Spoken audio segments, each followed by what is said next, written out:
오늘 말씀의 제목은 나의 달려갈 길이라는 제목으로 은혜를 나누고자 합니다. 오늘은 종교개혁주일 507주년입니다.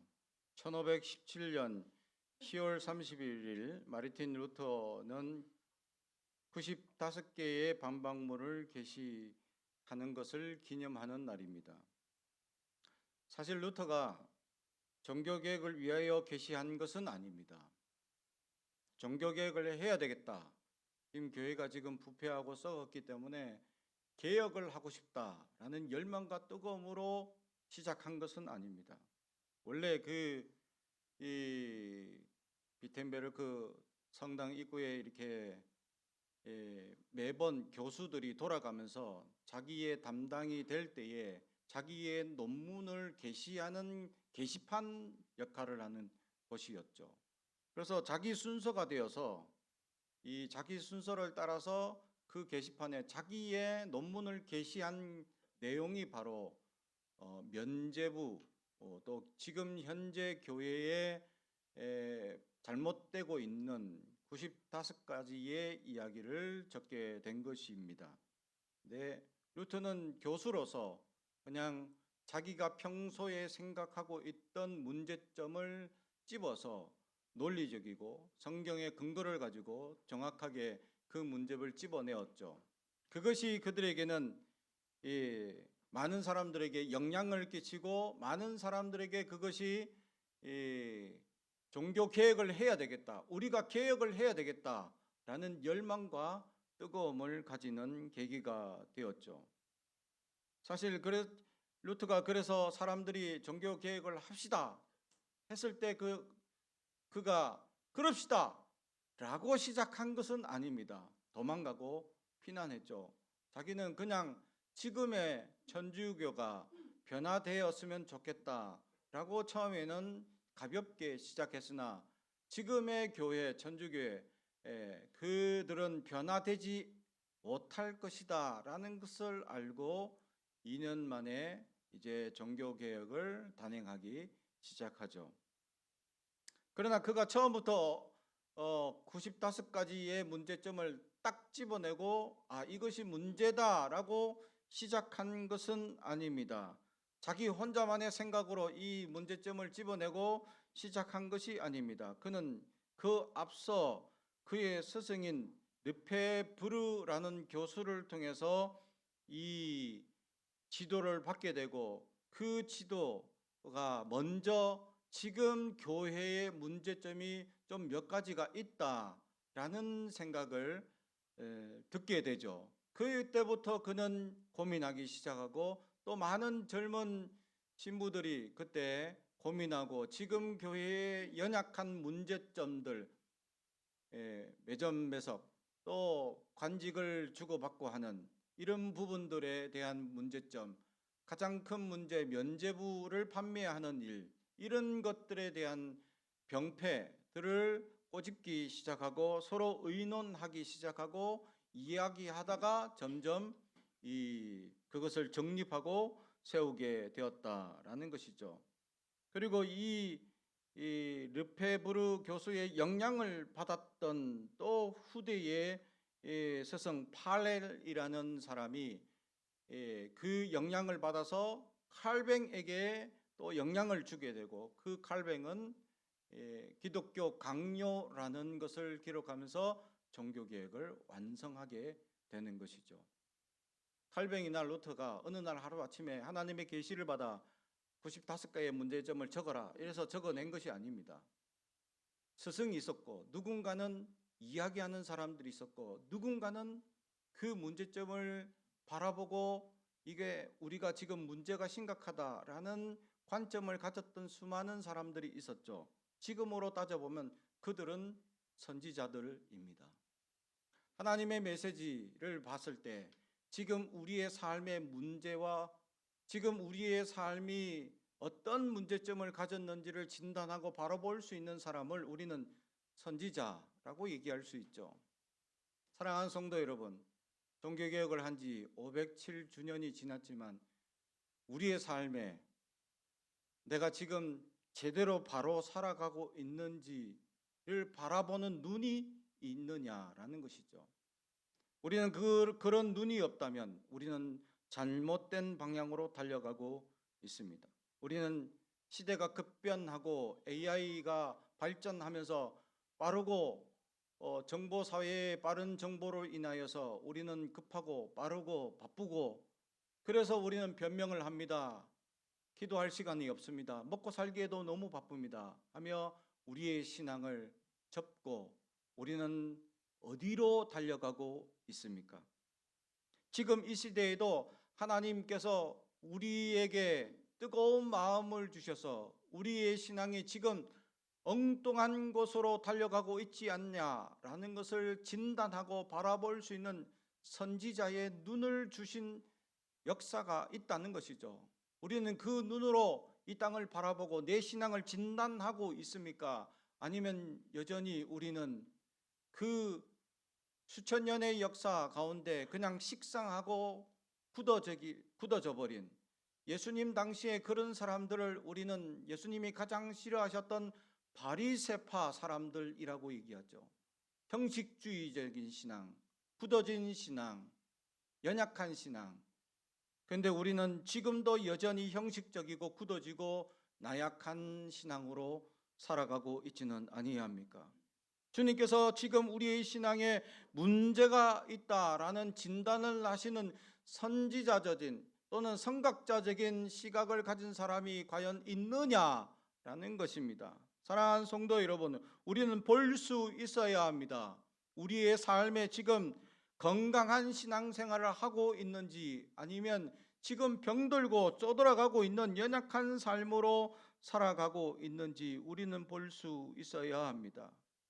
지금 이 시대에도 하나님의 선지자적인 메시지는 선포되어져 있고, 진실한 하나님의 역사와 진실한 하나님의 말씀을 보는 이들이 있고, 그것을 보았던 선지자들은 목사들을 통하여 또 많은 믿음의 선배들을 통하여 우리에게 새로운 변화와 부흥을 원하고 있었습니다. 그래서 저는 내 일평생의 기도 제목 1순위가 뭐냐 하면 말씀을 보게 해 주옵소서. 말씀을 보게 해 주옵소서. 하나님의 레마의 말씀, 로고스, 기록된 말씀이 아니라 하나님의 메시지가 먼저 나에게 보여지게 하옵소서. 이것이 나의 일평생의 기도 제목 1순위입니다. 내가 보는 만큼 전할 수 있기 때문이죠. 내가 아는 만큼 여러분들에게 전달하기 때문입니다.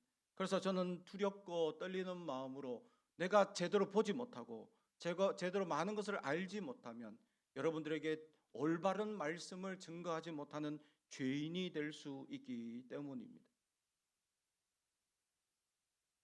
그래서 저는 이 신학교에서 배운 가장 기초적인 이 신학의 이야기의 배움보다 저는 월요일마다 목사님들끼리 모여서 이경재 목사님의 스승을 따라서 이렇게 말씀을 배웠던 10년의 세월의 그 신학이 더 많은 것들을 배우고 더 깊어지는 역사를 경험하게 되었습니다. 사실 이경재 목사님의 가르침은 굉장히 신학적이고 굉장히 깊은 가르침이죠. 여러분들은 그것을 20년 동안 들었는데 얼마나 신학이 깊어지고 얼마나 위대한 신학자가 여기서 한 몇 명은 나올 수도 있을 것 같은 느낌인데 여러분은 어떻습니까? 사랑하는 성도 여러분, 내가 보는 만큼 아는 만큼 내가 믿음이 자라납니다.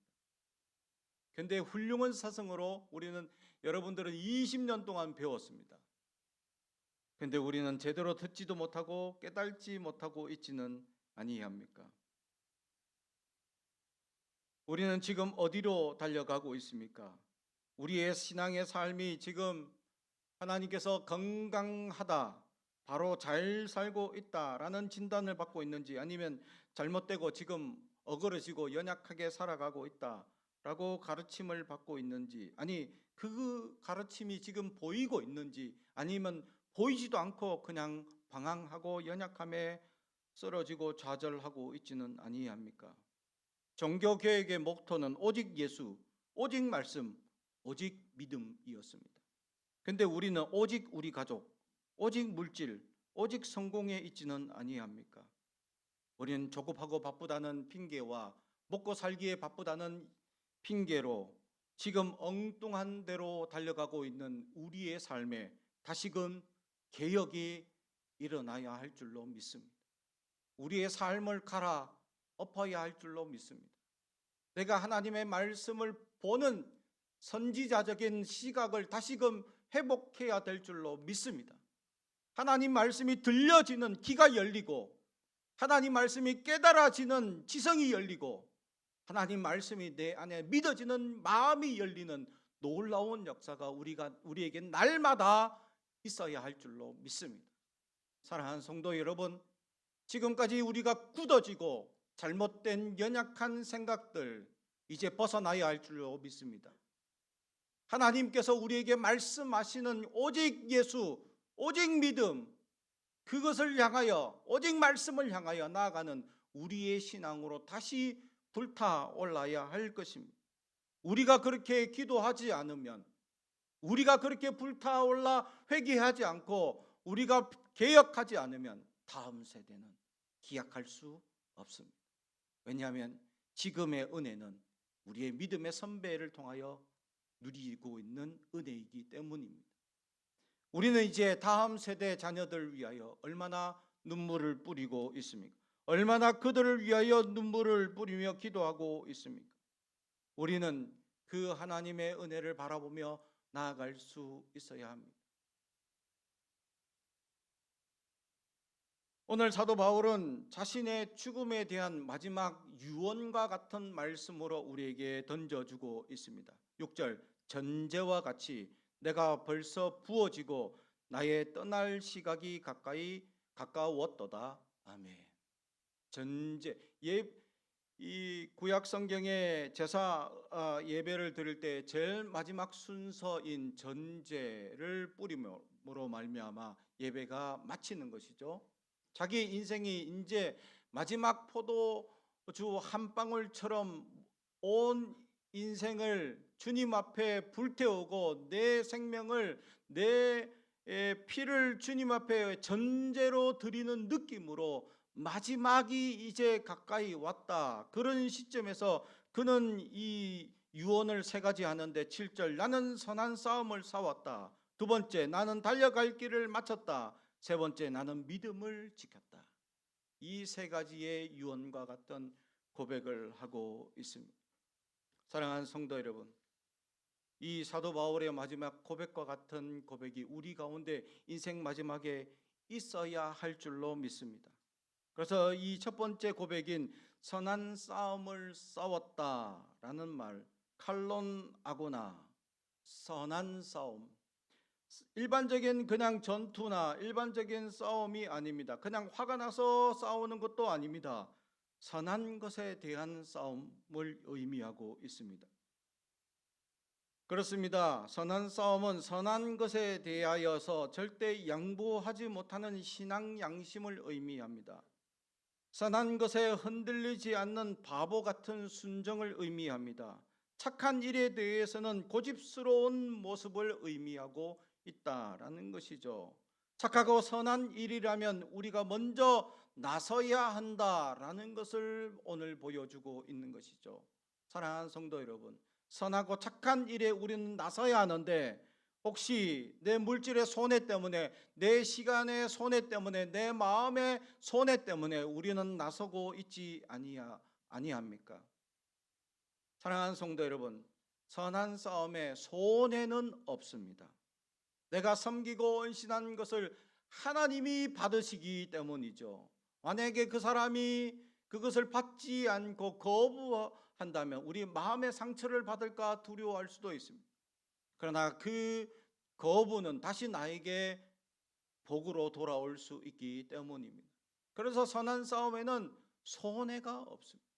그러나 우리는 손해라고 생각하는 사람들이 있는 것이죠. 그래서 싸우지도 않고 선한 것에 대한 고집도 없고 그냥 누군가 하겠지, 이 땅에 선한 일들 누군가 하겠지라고 내버려두고 방치하고 모른 채 하며 살아가고 있지는 아니합니까? 오늘 사도 바울은 선한 문제라면 자기는 싸웠다라는 고백을 하듯이 우리는 선한 문제에 있어서 싸워야 합니다. 고집해야 합니다. 그래서 우리에게 선한 양심을 잃어버려서는 안 될 것인 줄 믿습니다. 사랑하는 성도 여러분, 이 땅에 선한 것이 점점 사라져 갑니다. 마지막으로 나가면 나갈수록 악이 득세하고 악이 더 권세를 얻고 악한 역사가 더 세상을 지배한다고 성경은 이야기할 때 그게 선한 그리스도인들이 얼마나 있을 것이냐, 그래서 믿음을 보겠느냐라고 말씀하시죠. 사랑하는 성도 여러분, 우리의 믿음이 그러한 악이 승리하고 악이 잘 되는 것 같은 세상에 선한 싸움을 할 착한 그리스도인들이 과연 몇 명이 있을 것이냐라는 것이죠.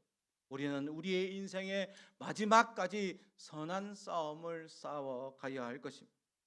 우리 안에 선한 문제에 있어서는 고집스럽게 우리는 그것을 세워나갈 수 있어야 합니다. 이 땅에 악한 것들이 득세하고 악한 것들이 이겨나가고 악한 것들이 마치 그것을 주장하고 큰소리치는 이 세상 가운데 우리는 선한 것이 최고다라고 보여주는 믿음의 사람들이 일어나길 주님의 이름을 축복합니다. 두 번째는 나의 달려갈 길을 마쳤다.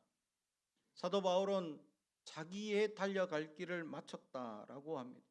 그의 달려갈 길은 고린도후서에서 얘기하기를 사람의 위험, 강의 위험, 수많은 어려움을 당하고 죽을 뻔한 경우를 3번 당하고 퇴장을 3번 받으며 얼마나 많은 환난과 어려움을 겪어내는 것이 그의 길이었다라는 것이죠. 피해갈 수도 있습니다. 마가는 사도 바울 쫓아다니다가 한번 죽을 뻔한 경우를 당하자 아이고 이거 감당하지 못하겠다 하고 도망을 가버립니다. 여러분은 어떠합니까? 주님의 이름에도 불구하고 주님께서 하시라는 선교와 복음의 역사임에도 불구하고 누군가 하겠지, 내 길이 아니다 라고 지금도 외면하고 돌아가고 있지는 아니합니까? 복음은 우리가 달려갈 길의 핵심입니다. 복음을 전하는 일에 우리는 완수해야 합니다. 하나님께서 우리 주변에 복음을 전하라고 붙여준 사람들이 반드시 있습니다. 마지막에 주님은 물으실 겁니다. 내가 누구를 붙여줬는데 왜 그에게 복음을 한 번도 전하지 못했냐고 물으신다면 나는 뭐라고 대답할 것입니까? 사랑하는 성도 여러분, 주님 앞에는 변명의 여지가 없습니다. 우리의 달려갈 길은 복음 전도임을 잊어서는 안 될 것입니다. 우리의 달려갈 길이 현저하고 보이냄에도 불구하고 지금도 우리는 외면하고 누군가 하고 누군가 섬기겠지, 누군가 봉사하겠지, 누군가 교사하고 누군가 찬양대하고 누군가 교회를 청소하고 누군가 음식을 만들고 누군가 교회를 섬기겠지 라고 우리는 외면하고 도망가고 있지는 아니합니까? 나의 달려갈 길이 있습니다. 내가 섬겨야 하고 내가 헌신하고 내가 나가야 할 줄로 믿습니다. 사도 바울은 그 달려갈 길이 어렵고 힘들매도 마침표를 찍었다고 자신 있게 얘기하는 인생입니다. 여러분은 어떻습니까? 과연 자신 있게 마침표를 찍었다고 자신할 수 있느냐라는 것이죠. 마지막으로 7절, 그는 믿음을 지켰다라고 고백합니다. 우리가 믿음이 있다고 얘기하나 예수님의 제자들마저도 믿음 없이 연약함을 보였던 역사들이 많죠. 태풍이 일 때에 풍랑이 일어 죽을 것 같아서 주무시는 예수님을 깨웠던 역사, 그때 주님은 믿음 없는 자들아 라고 이야기를 듣습니다. 우리는 믿음이 있다고 하면서 우리의 삶의 형태는 믿음 없는 것처럼 고백하고 살아가고 있습니다. 믿음이 있다는, 하나님이 살아 역사하실 것이다 라는 것을 믿는 삶은 소망이 있고 은혜가 있는 삶을 의미합니다. 세상의 계산과 세상의 역사대로 이루어지는 것이 아니라 하나님께서 반드시 우리를 주관하시고 역사하실 것을 믿는다면 우리는 계산되고 알고 있는 대로만 살아가는 인생이 아닙니다. 그 한 단계를 뛰어넘을 수 있는 사람들이 되어야 할 줄로 믿습니다. 사랑하는 성도 여러분, 그래서 하나님께서는 우리 모두가 가능성이 있는 사람들로 세워주신 것입니다. 우리는 할 수 있습니다. 우리는 가능합니다. 내가 하는 것이 아니라 내 안에 예수의 생명으로 가득하기 가능하기 때문이죠. 내가 할 때마다 실패하지만 내 안에 예수님께서 하게 하시면 모든 것이 가능하고 이길 줄로 믿습니다. 우리는 그 믿음을 가져야 합니다. 내가 아니라 내 안에 예수가 지금도 나에게 생명력을 공급하시고 역사하시는 하나님의 위대한 가능성을 나는 믿습니다. 함께하는 교회 가운데 하나님의 놀라운 은혜의 역사로 말미암아 우리가 복음의 일들을 각자가 다 감당하고 역사할 때 놀랍게 역사하실 하나님의 은혜를 바라볼 수 있는 믿음이 있기를 주님의 이름으로 축복합니다.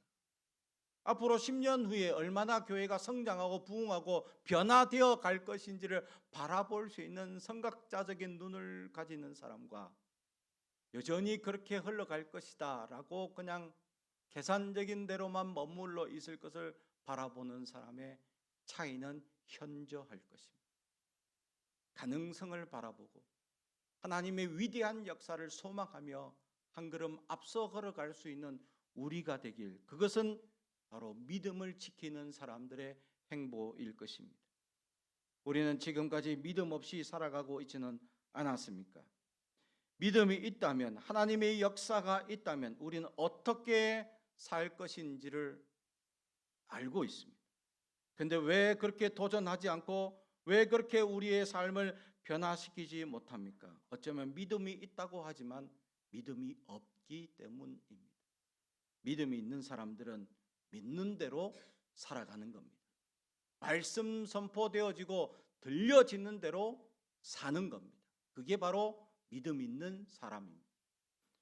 듣고 알고 있는 것에 머물지 않고 그것이 내 삶에 녹아나도록 기도하고 살아가려고 몸부림치는 것이 믿음입니다. 믿음은 현실에서 불가능하고 안 된다고 하는 일들을 하나님의 역사로 가능하게 하실 것을 믿습니다. 고백하고 기도하는 자들의 역사인 것입니다. 그러므로 얼마나 많은 사람들이 우리 교회를 위하여 기도하고 얼마나 많은 사람들이 미래를 바라보며 소망을 가지며 선포하고 선언하고 기대하고 나아가느냐라는 것이죠. 사랑하는 성도 여러분, 머물러 있지 마시기 바랍니다. 우리는 믿음의 사람이기 때문이죠. 우리의 믿음을 가지고 한 걸음씩 나아갈 수 있어야 합니다. 믿는 자라면 머물러 있는 자가 아닙니다. 성장하고 발전하는 사람이죠. 믿는 사람이라면 내 안에 정체되어 있지 않습니다. 내 안에 그리스도께서 끊임없이 나에게 말씀하시는 것을 듣는 자이기 때문이죠. 믿는 자라면 아멘 할 수 있어야 합니다. 우리는 얼마나 아멘하고 순종하고 있습니까? 아니면 아직도 여전히 우리는 변명하며 우리는 여전히 피해가고 있지는 아니합니까? 사랑하는 성도 여러분, 우리는 이제 믿음을 가지고 달려가야 합니다. 우리에게 맡겨진 길을 가야 합니다. 우리에게 각자에게 주어진 길을 가야 합니다. 우리에게 주어진 사명을 감당해야 합니다. 우리의 걸음을 멈춰서는 안 될 것인 줄 믿습니다. 그리고 우리는 믿음을 가지고 선포하며 기도하며 나아가야 합니다. 안 되는 현실에 안주하지 말고 머물러 있지 마십시오. 한 걸음씩 더 나아가야 합니다. 선포하고 하나님께서 주시는 놀라운 역사와 은혜를 소망하며 나아갈 수 있어야 합니다. 내 삶에 더 이상 멈춰 있지 마십시오. 나는 더 성장 가능하고 더 발전 가능한 하나님의 사람들임을 믿고 우리는 선포하며 나아갈 수 있어야 합니다. 사랑하는 성도 여러분, 머물러 있지 마십시오. 나아가십시오. 한 걸음씩 더 우리는 떼야 할 것입니다. 변명하고 정체 있기보다 하나님 믿음을 가지고 우리는 선포하며 나아가는 믿음의 사람들. 그때 사도 바울처럼 그는 마쳤고 그는 지켰고 그는 싸웠던 그 인생, 마침표가 찍어지는 인생.